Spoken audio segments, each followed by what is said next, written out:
Keeping faith in times of trouble is a challenge faced by people throughout history. When life is easy, our confidence in the future and in the goodness of the world often comes naturally. But in moments of hardship, uncertainty, and suffering, the ability to sustain hope and belief, especially faith in a higher purpose or the divine, can be severely tested. Two towering figures from ancient scripture, Job and Abraham, offer profound lessons about holding on to faith amidst adversity. Their stories, often retold through generations, transcend time and culture, revealing not only the human struggle with suffering and doubt, but also the power of steadfast trust when the ground beneath one's feet seems to tremble. To understand what it means to keep faith in the bleakest circumstances, let us journey through the experiences of Job, a man shattered by inexplicable loss and affliction, and Abraham, whose pathway was shaped by unwavering obedience and hopeful waiting. Their narratives, though centuries old, provide timeless wisdom about courage, surrender, and the enduring nature of belief. Let us begin with Job, whose very name has become synonymous with patience in the face of suffering.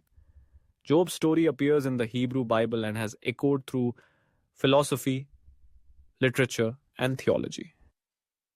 He is introduced as a man of integrity, wealth, and comfort, a person described as blameless and upright, who feared God and avoided evil. He had a thriving family, great possessions, and the respect of his community. Yet, in a dramatic turn of events, Job's life is shattered, his livestock destroyed, his servants killed, his children lost in a tragic disaster. One blow after another falls upon him in quick succession. As if material and emotional ruin were not enough, Job is then struck with a painful disease that leaves him unrecognizable. What unfolds is not just a tale of loss, but a deep exploration of faith and the human condition. Job's wife, overwhelmed by despair, urges him to curse God and die. His friends, instead of offering comfort, insist that Job must be guilty of some hidden wrongdoing, for why else would he suffer so terribly? In this crucible of pain, Job's faith is tested not only by his circumstances but also by the voices that surround him. Despite overwhelming agony, Job clings to his integrity. He does not deny the reality of his suffering or his questions. In fact, much of the book of Job is a raw, honest wrestling with the divine. Job cries out for answers. Why is this happening to me when I have done nothing wrong? He laments, he protests, and he pleads for justice. Yet at his lowest point, Job utters words that have become eternal symbols of faith. Though he slay me, yet will I trust him. In a world rocked by uncertainty, Job chooses to trust. Not because he has all the answers, but because he believes that even in darkness there is a purpose beyond his understanding. This perseverance is a lesson for anyone who has encountered suffering. Faith, as Job's life reveals, is not the absence of doubt, anger, or questioning. True faith persists in the unknown. It finds expression in lament as well as in praise. To keep faith in trouble is to articulate your pain honestly, to bring your bravest and most broken self before the divine, refusing to let go even when you cannot see the way forward. Job's story also reminds us that suffering is not always a punishment. Sometimes it simply is, and our task is to hold on until the meaning, if there is any, becomes clear. Eventually, Job is met by the voice of God, not with detailed explanations but with questions of his own, reminding Job of the mysteries and vastness of creation, the limits of human understanding. It is only after this encounter, this surrender to something bigger than himself, that Job's fortunes are restored. Yet the greater restoration seems to be internal.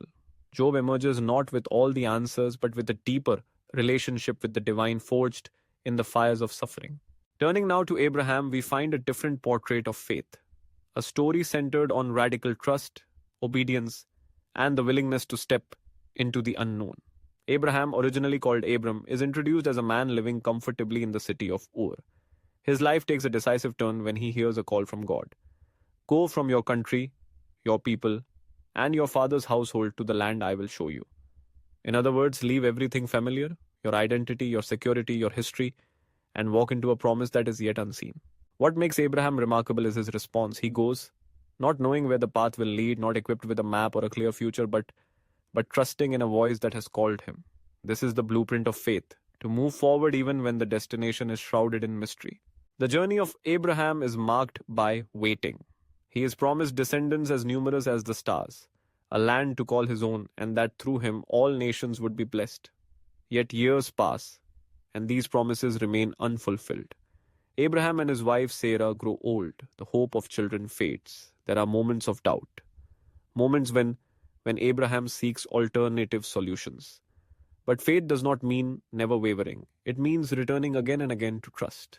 The supreme test arrives when Abraham is finally gifted with a son, Isaac. Then, in an act that shocks the modern mind, he is commanded to offer his beloved son as a sacrifice. The story is a profound paradox. How can the promise be fulfilled if the promise itself is threatened? In anguish, Abraham obeys, trusting that somehow God will provide. That faith is rewarded. Isaac's life is spared. And Abraham comes to understand that sometimes faith is about surrender, letting go of what we most treasure and trusting that the story is not over. Abraham's faith is active, not passive. He journeys, he argues with God on behalf of others. He makes mistakes but continues forward. The story teaches us that faith is not a guarantee of constant happiness or ease, but a willingness to stake our lives on hope, even when the evidence around us is thin. What then do Job and Abraham teach us about keeping faith in times of trouble? Their stories are not about easy answers or formulas for escaping pain. Instead, they model a faith that is robust enough to endure confusion, loss, and delay. They remind us that faith is not a simple equation. I am good, therefore I will not suffer. Rather, it is a relationship of trust, sometimes battered but unbroken, between the human soul and the divine mystery. When trouble enters our lives, illness, grief, uncertainty, betrayal, or any of the countless heartaches of human existence, the lessons of Job and Abraham invite us to bring our rawest emotions into conversation with our deepest beliefs. It is okay to question, to cry, even to rage against the unfairness of circumstances. Faith is secure enough to withstand our protests. At the same time, we are invited to trust, to surrender into the unknown, to keep moving forward as Abraham did, step by uncertain step. Practically, how can one keep faith in difficult times? First, by embracing honesty. Job's prayers were not sanitized, they were real. He brought his pain and confusion directly to God. This is a model for authentic faith, honesty without censorship.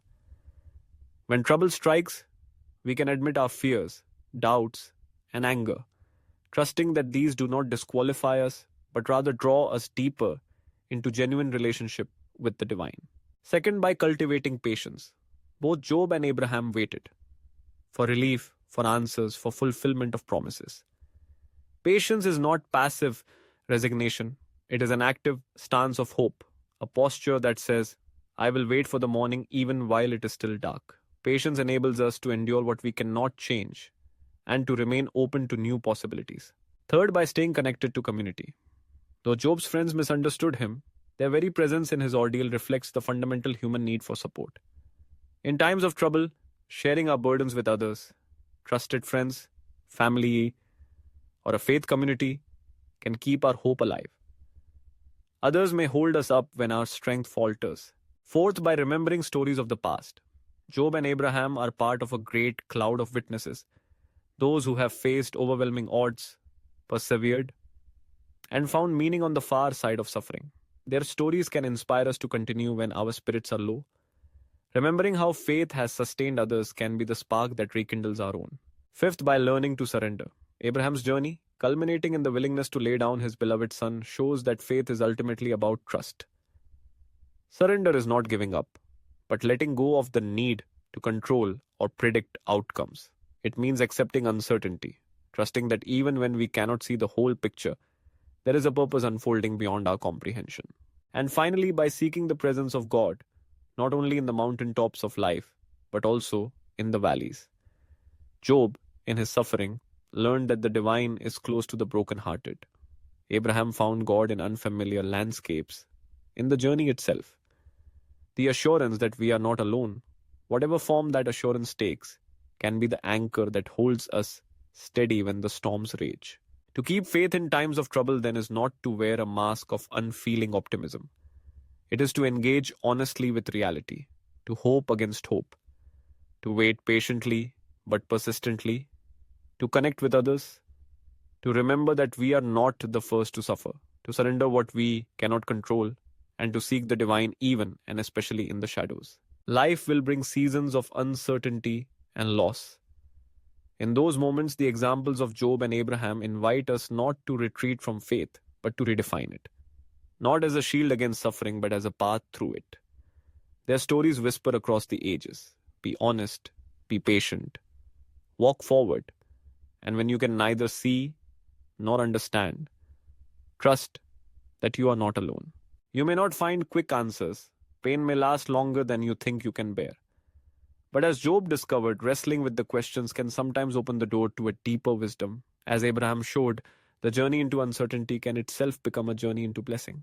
In this way, faith becomes like a seed buried in the dark soil of trouble, watered by tears but destined to break through into light.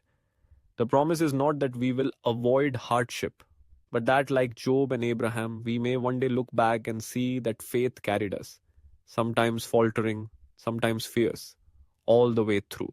So, in your moments of trouble, remember, to keep faith is not just to believe that things will change, but to trust that even in the waiting, even in the pain, your story is not yet finished. Like Job, hold on to hope even when the reason is unclear.